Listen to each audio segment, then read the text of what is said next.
The family of the driver who is accused of crashing into a food truck and their customers on Central is now speaking out after a judge decided to hold him in jail until his trial. Spencer Shaw spoke with the family of Abraham Alvarez today. Spencer, it sounds like they don't agree with everything that was said in court. Yeah, Felice, that's right. The main issue they brought up today were the accusations Alvarez was under the influence of drugs when the crash happened. Yet the state is still waiting on the results of a blood test. First thing first, I want to apologize, and on behalf of my brother, he even feels bad at the fact that all that happened and people were impacted and stuff like that. So we want to apologize for anybody that got affected that night and got hit. You know, of course it's a lot. So we need multiple ambulances.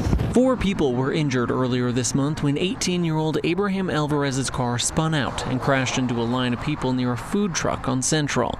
Police say he was drag racing, but his family has a different story. My little brother told us that he got hit from the back that made him spin out and that's what led him to an accident. They pulled up photos of his car after the crash, pointing out only the passenger side has damage. But none of this came up in court last week. Instead, Alvarez's lawyer focused on 2 points: that he was cooperative and there's no proof of intoxication. You were able to get a statement from Mr. Alvarez, but there were 2 to 3 drivers involved in this. Were any of the other drivers, did they remain on scene? No, sir. They had fled the scene. Alvarez is facing 4 counts of great bodily harm by DWI. Police officers testified they suspected he was intoxicated the night of the crash, an accusation his family denies. When I saw that he was under the influence of alcohol, of drugs, I couldn't really believe the fact that they're saying that, and there hasn't been no blood work or blood test that proved it, the fact that he was on drugs. And his lawyer says those shouldn't be the charges until they have the proof. We can speculate what a blood draw, what they may hope it shows or anticipate it to show, but there's no evidence right now of a breath card or a blood draw. If the blood test comes back negative, the charges will be lessened to aggravated battery. But the victims in this case, It looks like a vehicle went into the taco truck. There's a lot of people gathered around. say the damage has already been done. We were struck by Mr. Alvarez's vehicle. Christine Gerhardt told the judge her husband and her were on a date that night.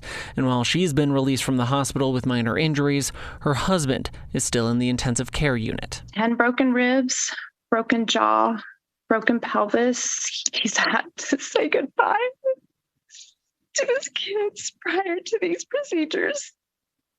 He's had to have me sign off on paperwork that I would be the person to make medical decisions on his behalf. So he's had to face his mortality and all of this.